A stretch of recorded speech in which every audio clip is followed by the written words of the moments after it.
Liver cancer, especially hepatocellular carcinoma, is one of the most deadly cancers in Nigeria, with an estimated 11 to 20 cases per 100,000 people and thousands of deaths yearly. Its high burden is largely driven by chronic hepatitis B, hepatitis C, alcohol use, and aflatoxin exposure. Most cases are detected very late because early symptoms are minimal, leading to poor outcomes and high mortality. Weak screening systems, limited treatment facilities, and widespread HPV infection make liver cancer a serious public health challenge in Nigeria.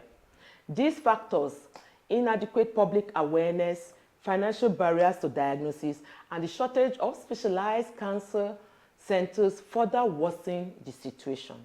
Many patients only seek medical help when the disease has advanced, making curative treatment difficult or impossible.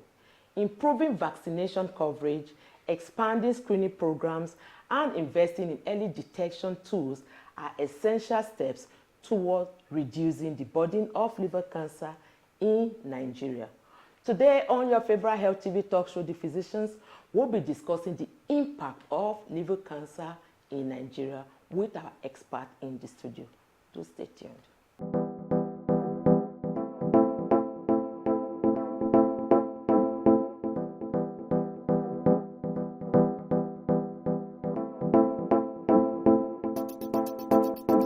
It's another day on your favorite Health TV talk show, The Physicians, where your health is our business.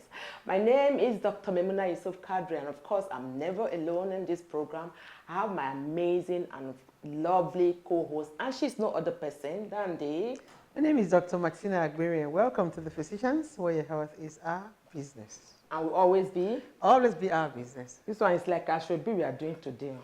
Ah, did you dream of me last night? It's you that accompanied me. Let's not go there before our audience will say. I leave that to the Marines. You know you have nothing to say. But today we are discussing something very important. The impact of liver cancer in Nigeria. Impact. The impact of liver cancer in Nigeria. Okay, so what it means is that the effects of people, okay? Yeah.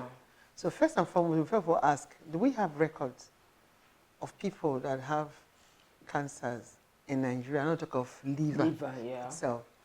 And we know the reason why people can come down with liver cancer. Liver being a major eliminating organ in the body. And a lot of people not accessing health care. Yes, that's another very early detection. And our harmful practices. Let's not go over of course the harmful practices. Nonsense people are taking these days. So what most people don't understand is that whatever you take, no matter the drug you take, it has to pass through the liver.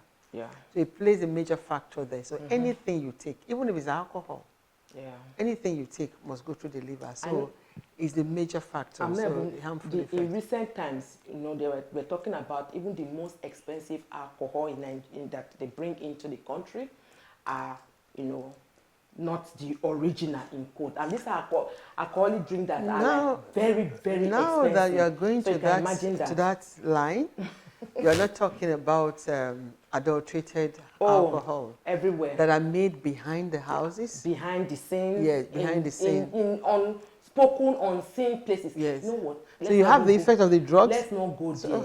The expert is in the studio with us. Okay. So let us, you know, get in and let's cool Nigerians on your misbehavior or your ignorance, if you think so, or your choices you are making now. Wrong choices. It's affecting you and the impact it has on us. We'll be right back after this time. Do stay tuned. Every day and in every way, enjoy that I find support. No matter the role you play, nutrient pack supplement for you and me. In your body, that I fight you. Darvite nutritional supplement is loaded with essential multivitamins, minerals, and natural ingredients that helps you to be at your best. Darvite from LB Pharma. Darvite, love yourself. Welcome back. If you're just joining us, this is your favorite health TV talk show, The Physicians, where your health is our business. Today on the show, we are going to be talking about the impact of liver cancer in Nigeria. And to do justice to this very important topic is no other person than the amazing Dr. Evaristus Chukwudike, who is a consultant gastroenterologist and hepatologist with the REDUS Center for Digestive Health. So it's time for you to get all your friends, family, frenemies, including your neighbors, to join us, because this is the only station and of course the only program that is going to give you the right information when it comes to your health and the health and well-being of your family members. So Dr. Evaristus, welcome again. Thank you. Welcome. You didn't get the memo. No. Next time. You won't have But you blended, look at it. You didn't tell me. I should But you blended so well, But you look really good too. Yeah. Thank you. We're talking about the impact of liver cancer in Nigeria. But of course, before we go into what liver cancer, the impact is, can we just have what are the causes of liver cancer before we dive into what the impact really is? Thank you. Liver cancer is any cancer of the liver that arises right within the liver, where we call it primary liver cancer. Or it is arising from other organ and invading the liver, where we call it secondary liver cancer. And liver cancer is the 6th most common cancers in the world. Wow. Despite the fact that it is the 6th most common, it is the 3rd most common cause of cancer-related death. It shows us that though it is the 6th, the mortality death coming from liver cancer is high. It is 6th. The first among them is the cancer of the lungs, followed by the cancer of the breast. Then next is colorectal cancer, prostate cancer, stomach cancer, and then liver cancer, the 6th. If you look at it, you now see that 3 out of the 6 are arising from the gastrointestinal system as the most leading cause of cancer in the world. Okay. So maybe before you go deep, I think people will appreciate it more if they actually understand what the liver does. Yeah. So maybe you tell us the liver, where it is located, and the functions of the liver, the importance of, so that we can actually know when there's a challenge, what we are facing. Thank you. So the liver is the biggest internal organ of the body. Okay. It is next to the skin. The skin is the largest internal organ. Then, but if you look inside, the liver is the largest when you look at the organs that are inside. And the liver is very important in maintaining our day-to-day body function. You see, the liver is like a GP tank. Okay. If you have a GP tank in your house and water is not running, but the GP tank is filled, it keeps supplying water. You don't even know that water like is storage. Yes, it's storage tank. You don't know that water is not there. So when we eat, the liver stores excess of our glucose, the energy, the food supplying energy. Liver keeps excess for us.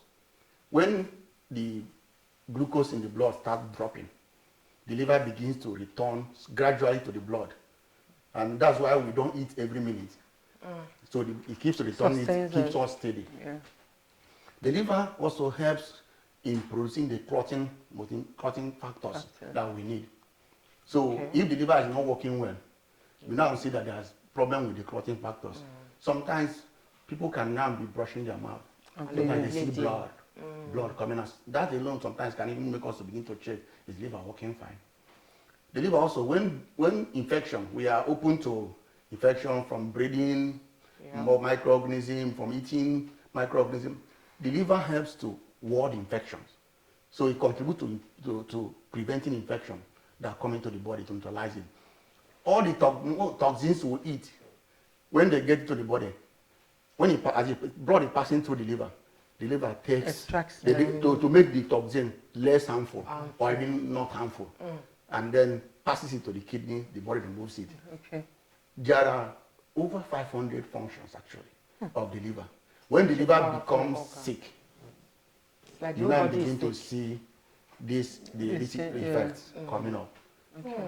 So that means the liver is such a very powerful and important organ of the body, more like the greatest eliminating organ. If it has over 500 functions, it means that we cannot just joke with the liver. We cannot. You just have to protect it. Though it's internal, but it has to be highly protected. Making sure that the choices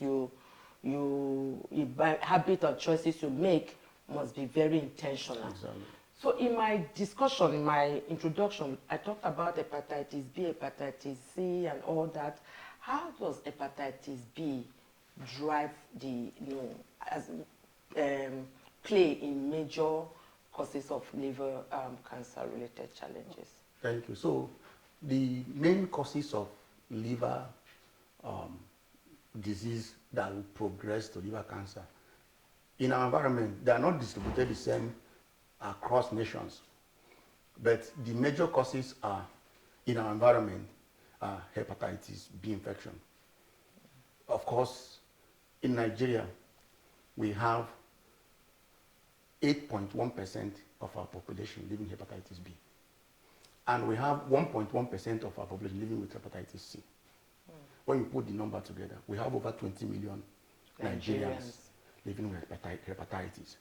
And hepatitis B is the major cause of liver cancer in our environment.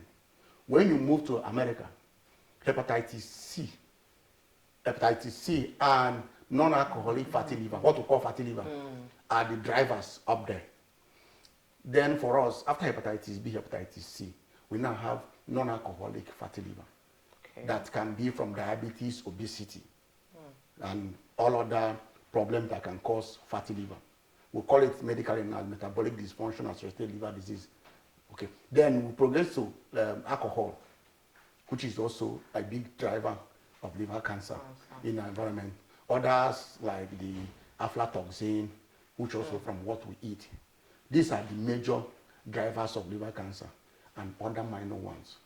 So hepatitis B plays vital role. It's a major problem in our environment because many of our, in Nigeria today, you have many people living with hepatitis B that don't even know they have hepatitis. Wow. Okay. So now we know the importance of the liver, right? And we also have an idea of the prevalence in Nigeria, the population. So do you want to speak to the impact, people that have this liver challenge and the impact on our nation in Nigeria? Because most times people don't even know that they have hepatitis. And the presentation most times is actually very late.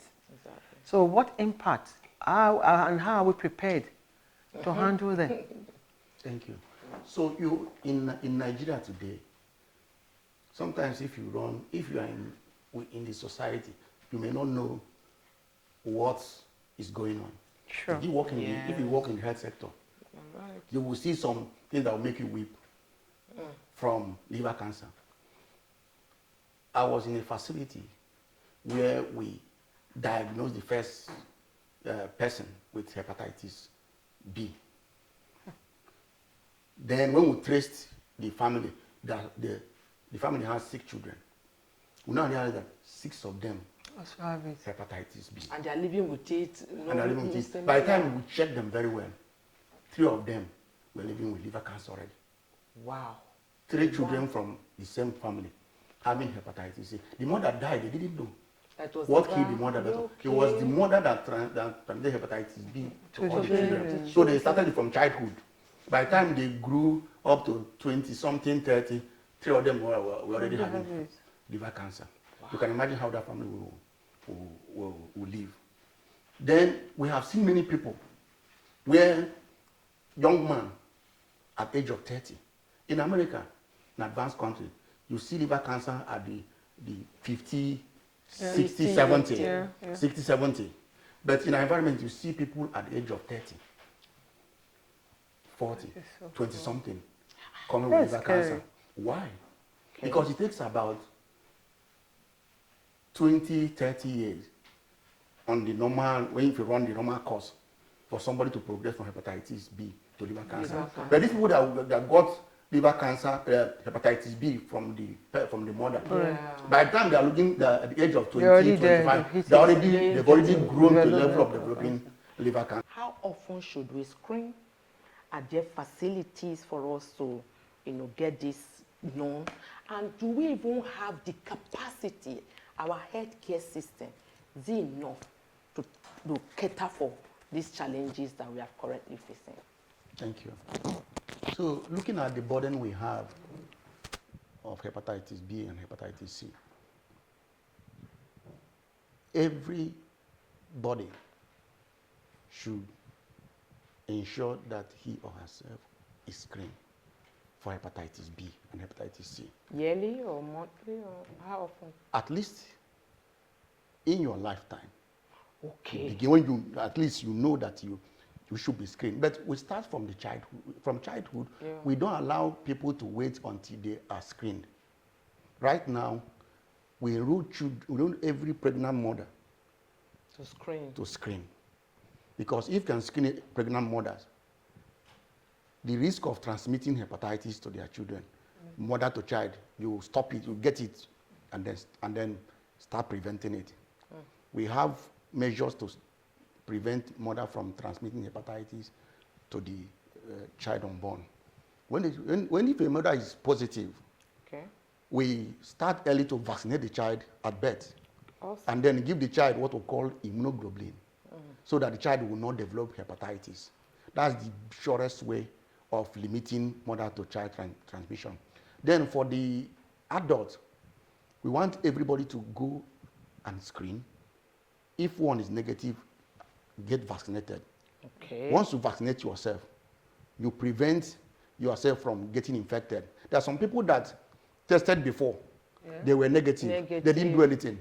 By the time they're doing another test, they're now positive. I saw a boy, he tested before, he was negative. By the time he was going for marriage, he was preparing for his marriage, he was positive at that time. So when you vaccinate yourself, you are now preventing yourself from being infected, also preventing you from being infected and infecting another person.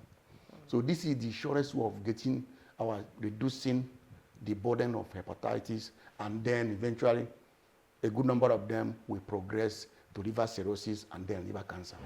That's the best way to prevent it. Okay, so you are a specialist, right? And in your facility, do you see people just walk in to screen, to just come in to do the investigation, or the people that are usually referred?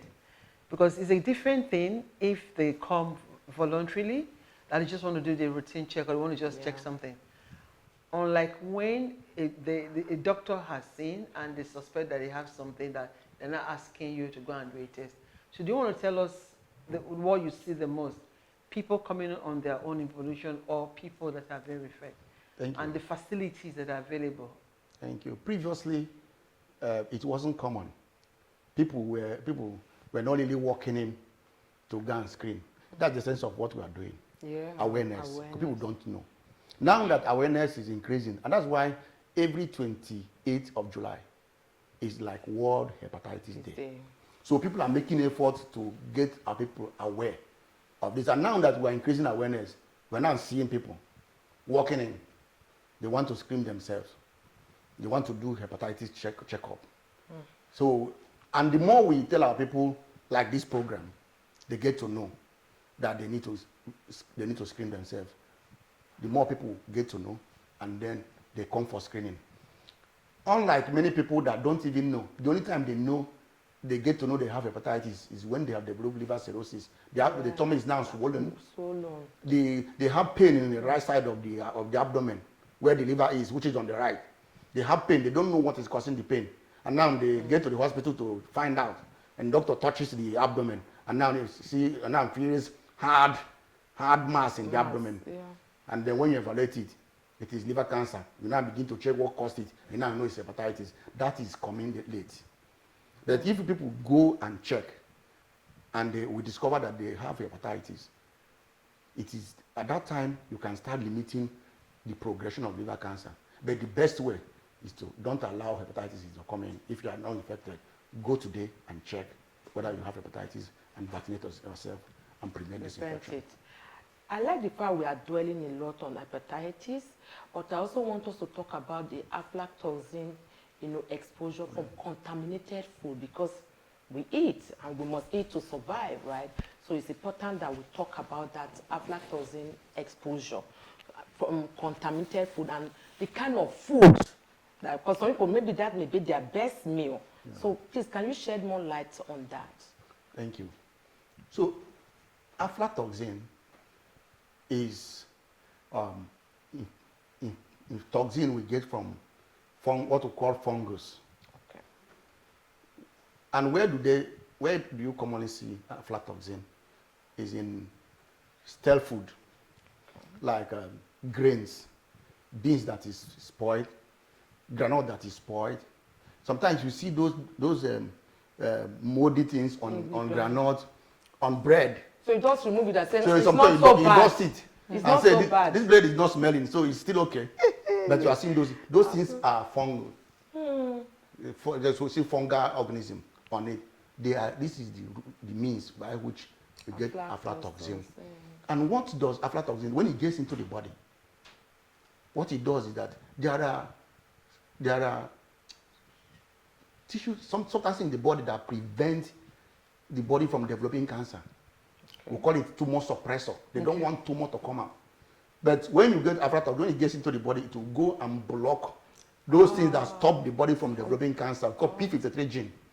Just imagine. Yes, he binds on it and he beats it from preventing cancer forming. So when you prevent cancer, why would you want to do that? Because that's how it works. Like so, seriously. Yeah. So once it gets in and prevents this from prevents the inhibition of cancer, then the cancer can easily because develop. nothing is stopping it. Worse still, when you have somebody that has hepatitis B and has aflatoxin, so they work synergistic action. Two of them will join together and progress development of liver cancer. Very fast. We warn our patients that have hepatitis B or hepatitis C, especially hepatitis B, that they should not be eating moldy food, because if they have hepatitis B and also have aflatoxin, the risk of developing liver cancer becomes more, and the time becomes very short. Okay. So before I talk about the public health measures that are available that could significantly reduce liver cancer burden, right?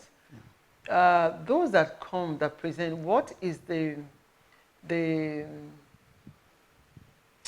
I want to just, what the end stage, how do you think, the prognosis, when they come like that, what are the chances when they come to you and you investigate them, they have these, what are the things that can be done to, like, can it still be slowed down? Or it just progresses until the last day? So for liver cancer, it depends on the stage. Okay. And unfortunately, our people come at very late stage. Like which is stage what? Which is the stage of when you say somebody has advanced stage. Advanced stage. When they realize that their tummy is swollen, their legs are, their tummy is swollen, their eyes are yellow. At that time is advanced stage.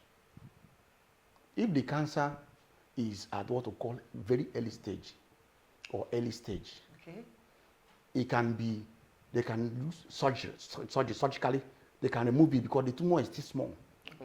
But at that time, it doesn't show symptom. It's only some people that just walk in to go and scream. At that time, it doesn't show any symptom.